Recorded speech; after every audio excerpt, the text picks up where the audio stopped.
दक्षिणे लक्ष्मणो यस्य वामे च जनकात्मजा पुरतो मारुतिर्यस्य तं वंदे रघुनंदनम। गुरु प्रभु के चरणों में अगणित कोटि नमन निवेदित करते हैं। तत्पश्चात भारतीय हिंदी नववर्ष एवं चैत्र नवरात्र के पावन अवसर पर भगवान श्री राम के पावन अवतरणोत्सव के इस पावन महीने के संबंध में कुछ विचार हम सबों के समक्ष रख रहे हैं।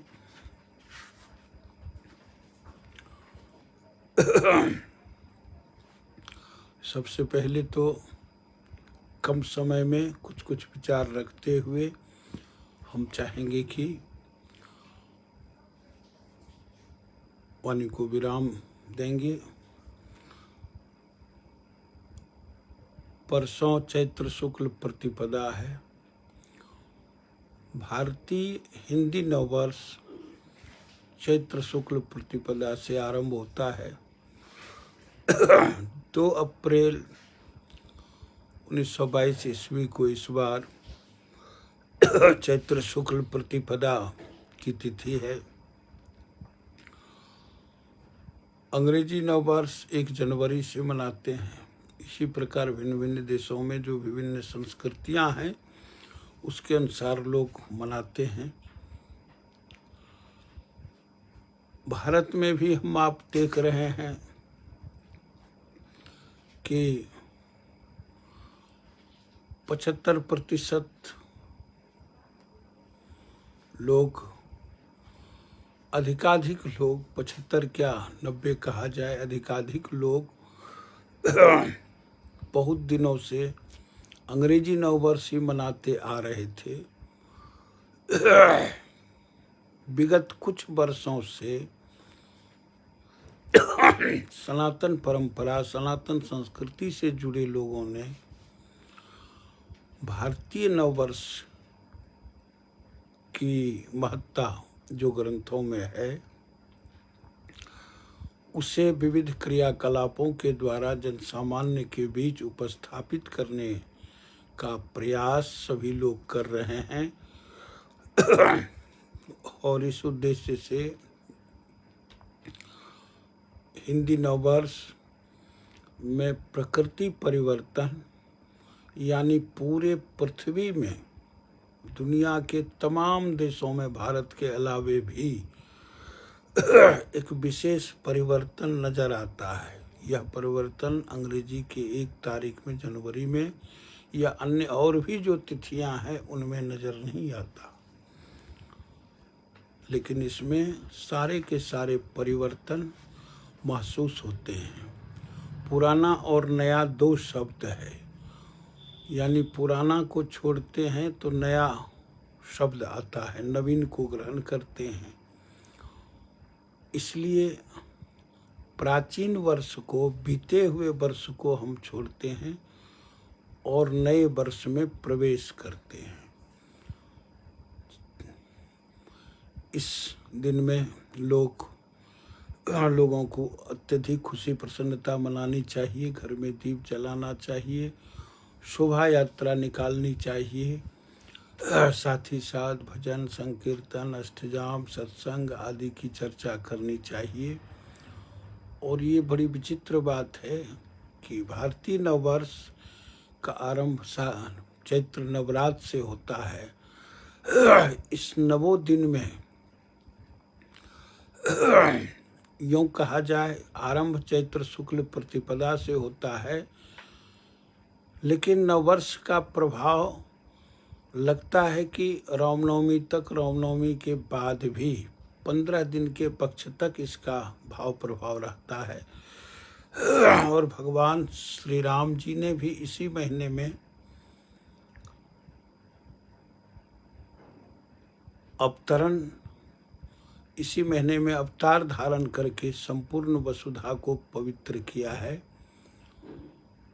कृतार्थ किया है। अपने आदर्श विश्व में उन्होंने उपस्थापित किए अपने कार्यों से। इसलिए लोगों को, सभी आत्मीय जनों को, भक्तजनों को, श्रद्धालु जनों को, सनातन संस्कृति से जुड़े जनों को नववर्ष के पावन अवसर पर हम प्रतिपदा से लेकर के मना सकते हैं पूरे पक्ष भर। और उसमें दीप जलाना, साफ सफाई करना, अन्य चीज करना, फिर परस्पर मिठाई बांटना, और फिर साथ ही साथ सबों से आत्मीयता से मिलना जुलना, एक दूसरे को शुभ धन्यवाद ज्ञापित करना। जैसे 1 जनवरी होता है, पटाखे छूटते हैं और साथ ही साथ लोग हैप्पी न्यू ईयर आदि शब्द कहते हैं। उसी प्रकार हम आप भारतीय संस्कृति में हिंदी नववर्ष मंगलमय हो आपके लिए, सबके लिए, ऐसा कहना चाहिए। और ये शुभकामना परस्पर मैसेज में भी देते रहना चाहिए, जिससे संवर्धन हो। बहुत सारे जगहों पर शोभा यात्रा निकाली जाती है। साथ ही साथ रामनवमी के पावन महोत्सव को लेकर के भी बहुत सारी शोभा यात्राएँ, हिंदी नववर्ष और रामनवमी की शोभा यात्रा भी लोग संयुक्त रूप से निकालते हैं। और यह यात्रा प्रतिपदा, द्वितीया, तृतीया से लेकर के इस प्रकार रामनवमी तक की तिथि में निकाली जाती है। अपने बिहार प्रांत के विविध जिलों के साथ साथ भारत के अनेक क्षेत्रों में श्रद्धालुओं के द्वारा छोटे बड़े रूप में शोभा यात्राएँ निकाली जाती हैं, हिंदी नववर्ष की भी और साथ ही साथ रामनवमी की भी। शोभा यात्रा से जन जागरण होता है, साथ ही साथ लोग परस्पर देख करके भी कुछ सुनते हैं, सीखते हैं और अपनी भारतीय संस्कृति के लिए हम आप कुछ कर रहे हैं, यह भी बोधित होता है। निश्चित रूप से यह नववर्ष और रामनवमी का पावन अवसर शुभ है, लाभकारी है। विगत कई वर्षों से वैश्विक महामारी के कारण सब जगह ये कार्य रुका था और इसलिए योगपीठ में भी यह कार्य रुका हुआ था। इस बार योगपीठ के तत्वावधान में अत्यल्प रूप में कम क्षेत्र के परिभ्रमण करके शोभा यात्रा निकाली गई है, जो योगपीठ से चल करके श्री दुर्गा मंदिर होते हुए क्रमशः आकर के भागलपुर जाने वाले रास्ते में साहू परवत्ता थाना के अंतर्गत साहू परवत्ता पेट्रोल पंप के पास यात्रा विराम होगी और फिर वहीं से लोग परस्पर मिलते जुलते हुए अपने अपने निकेत को विदा होंगे। योगपीठ से 6 बजे यात्रा निकलने का विचार है। उसमें थोड़ा बहुत जो समय हो जाए वहाँ से फिर यात्रा चलेगी। जो लोग समय पर पहुँच जाएंगे तो वहीं से उस यात्रा में भाग ले लेंगे। फिर जो कुछ विलम्ब से आए, इस प्रकार क्रमशः पता करते रहना है कि यात्रा कहाँ गई, कहाँ तक गई और वहाँ शामिल हो जाना है। जो जिस रूट से जिनको आना हो, जिस क्षेत्र से, वो आकर के शामिल हो सकते हैं। जो लोग नहीं आ सकते या विशेष दूर दराज के लोग अपने अपने क्षेत्रों में छोटे रूप में भी यह कार्य संपादित करें। नहीं अधिक हो, 2, 4, 5 लोग ही मान करके चलें कि हम इस यात्रा में भाग ले रहे हैं। अपने अपने क्षेत्र में एक देव मंदिर से दूसरे मंदिर तक, घर से कोई देव मंदिर तक, कहीं भी जा कर के भगवान का दर्शन, पूजन, स्मरण करें। और ये नवरात्रा तो पावन सप्तशती, श्री रामचरितमानस आदि ग्रंथों के पारायण का पर्व है।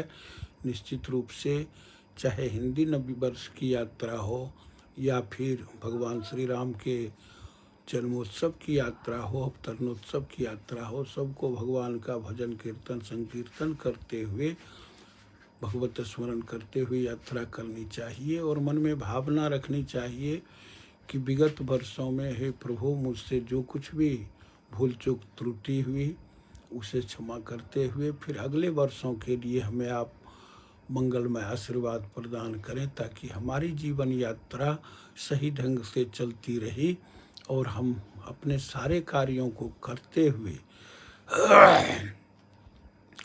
अपना धर्म, अपनी संस्कृति, अपनी सभ्यता, अपनी अस्मिता आदि की रक्षा करते रहें और निरंतर आपका स्मरण बना रहे, यही कामना करनी चाहिए। जो लोग दूर दराज में हैं, मैंने पहले ही चर्चा की है कि नहीं आ सकते हैं तो अपने अपने क्षेत्र में लघु रूप में ही 5, 10, 25 जो आदमी हों 100 अधिक भी मिल करके किसी भी देवस्थान तक यात्रा किसी शुभ स्थान से आरंभ करके दूसरे स्थान तक करना चाहिए। गांव में भी, शहर में भी, जहां जिनकी जो इच्छा हो। कल की यात्रा की जो सूचना है, इसमें जिनकी इच्छा भावना हो शामिल हो सकते हैं। अत्यधिक दूर वाले लोग निश्चित रूप से अपने अनुसार से इस कार्य को संपादित करेंगे। संभव है इस प्रकार भगवान की जब कृपा होगी तो विगत वर्षों की तरह ही यह शोभा यात्रा और भी पुनः सुष्ठु रूप में, अच्छे रूप में, विराट रूप में मनाई जाएगी भव्य तौर पर। और साथ ही साथ सब लोग जिस प्रकार इसमें अपनी इच्छा से, भावना से, श्रद्धा से, निष्ठा से भाग लेते रहे हैं, उसी प्रकार हम आप सभी सारे विधि व्यवस्था से अनुशासनिक भाव में हम आप सब लोग भाग लेते रहेंगे। मैं इस पावन नववर्ष और भगवान के जन्मोत्सव की जो लीला, उनकी जो यात्रा निकलती है, सभी श्रद्धालुओं, भक्तजनों, आस्तिक जनों के प्रति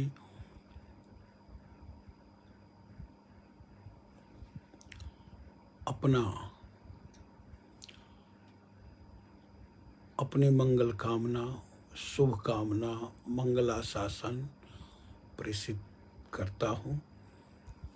ओम शांति शांति शांति।